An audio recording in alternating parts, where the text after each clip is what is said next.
Hello, welcome to the LED color comparison test.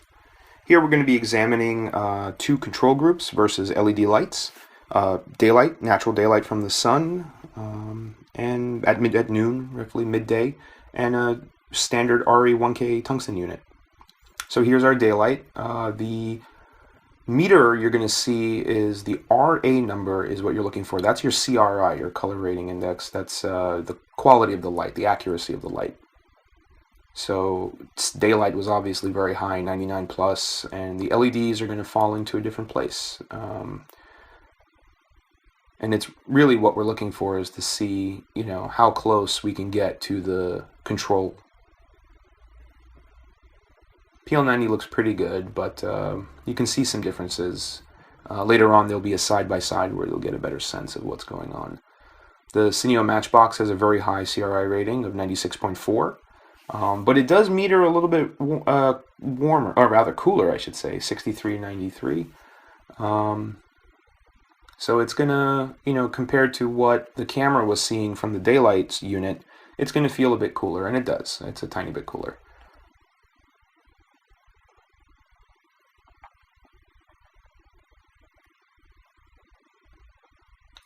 The Genere Spectro LED, 88.1 CRI. Overall, the light was not very bright, so it was really a bit of a pain. Similar with this iCan IFB, and the iCan has, I think, golden barn doors, so it the sides of the image get a warmer tint. You could see that there. This is the Limelight Studio light, sort of a medium to not so expensive unit. It's pretty bright, but its color is not the best. This is the Dracast 1000, as you can see, 95.6 CRI, which is quite good, but it's also 12 feet from the subject, so it's pretty bright. So you get a lot of punch for the money you spend on that. The Westcott is very good performer, great color, 96.4. The Astra is extremely bright, set about 14 feet away from the subject with a 93.3 CRI.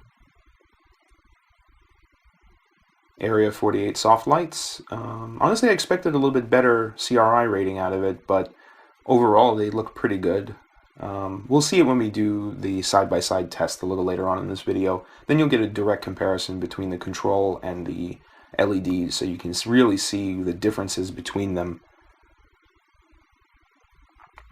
Lastly, the RE Sky Panel, the most expensive offering we have, $3780. I mean, $3,780 is a lot of money for a light. I don't think that's within reach for most people. And here's the tungsten, the RE1K Studio Fresnel, just a standard Fresnel light, 99.8 CRI.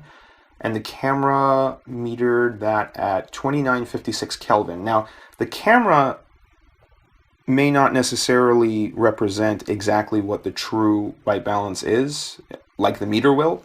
Because obviously there's different things going on inside the camera. It's a electronic extrapolation, so the numbers are not going to correlate. But we haven't changed the white balance of the camera at all between them. So really, what you're looking for is the differences between all these different LEDs, and this is a good way to see it. Is sort of a full screen representation where you can look at the chips and the skin and kind of get a subjective reading for yourself, get an idea of which one you think looks best. And then later on, when we have the side-by-side, you'll be able to, get a little bit of empirical data and actually look at it and see how it compares directly to the control, whether it's broad daylight or the RE1K tungsten unit. And then you can actually see what's happening, whether it's cooler, warmer, bluer, greener, magenta, whatever is happening in there, you'll get a better sense of the differences in the units, and of course how much quality you get per dollar too. Some of them perform very well in the mid-price range, like the Astra or the Dracast, whereas then you start getting higher and higher in price for, I guess you could say, diminishing returns, but for the discerning eye, sometimes the higher price is worth it for perfection. And lastly, the RE Sky Panel here looks great, 95 CRI. And now we're going to get into the side-by-side comparison. So on the left side, you're going to see the control, which is going to be either broad daylight or the tungsten unit. And on the left, we're going to be cycling through the LEDs.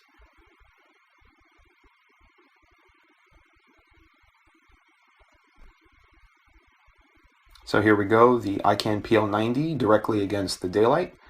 And look at the gray chip. I mean, I understand that, yes, one is in the studio and the other is outdoors, but what you're looking for is the differences in the chip, the differences in the skin tone. We did our best to make the exposure identical. We changed the shutter speed for the outdoor shot so that there was no ND or glass or anything to affect the image. So here we have the Cineo Matchbox. Again, this is a very small light. It's not bright at all. So this wider shot is 2000 ISO, and this tighter shot where we moved the light way in, where it was literally right in front of their faces, to be able to get it to expose at 500 ISO. But you have both so that you can see if there's even a color change between ISO changes in the camera, which there shouldn't be, but there could potentially be some because nobody really knows what's going on inside modern cameras. The Gen-Array here had a little bit of an uneven spread. Probably had to do with the barn doors. And just for reference, we set each of the lights to its equivalent of what the manufacturer feels is daylight. Most of them didn't have an actual color temperature reading. It was really just a dial between daylight and tungsten. So we set them to what the manufacturer suggests daylight is. If it had the ability to dial in an actual number like 56, we set it to 56. If it, or it was just a blue or an orange, you kind of just go to blue and see what they think daylight is and where that falls in comparison to the real thing. Westcott Flex Light is a really, really good one. It looks fantastic. I think the Dracast, the Westcott light panel looks pretty good. That's really like a nice balance between power, size, price, and quality. Honestly, they're really putting out some great light. The Area 48s are generally regarded as some of the best right now in industry standard, but of the higher end models, I think the KinoFlow Celeb is kind of the winner. The colors just look fantastic, and it's very neutral. Everybody looks natural like they should. Here you'll see the sky panel. I'm personally surprised by how warm it is. I was expecting it to be spot on considering the price, but I'm sure that it's easily adjustable in the settings on the light. And when you actually white balance the camera to the light itself, the results should be exact, but it's a good way to just sort of see the difference of what they're putting out naturally and how far off from the mark they are. So this is the tungsten. You'll see the Cineo Matchbox a little bit cooler, but overall the color reproduction is pretty good. I mean, really nothing beats the 1K. It was funny, while we were actually shooting this, we turned the 1K on and looked at the monitor, and everyone just sort of let out a cry of, "Oh, that's what it's supposed to look like." So it was it's definitely the standard for a reason, and one of the least expensive too. Just if you're willing to put up with the power requirements and heat.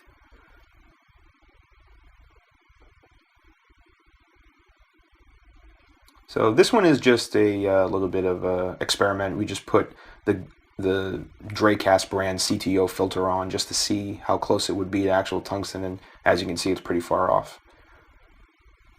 The Westcott Flex Light looks pretty good. A little cooler than natural tungsten, but overall I think it renders a nice image. Astra, when in tungsten, looks pretty good. I feel it's a little greener, maybe a little greener, a little warmer. And again, the KinoFlow Celeb is just great. It looks really good. A tiny bit cool, but it looks balanced to me. Gray looks gray. The white in the shirts looks white. And then again, the sky panel here, which is much, much warmer than I thought it would be. Kind of surprising, considering the price.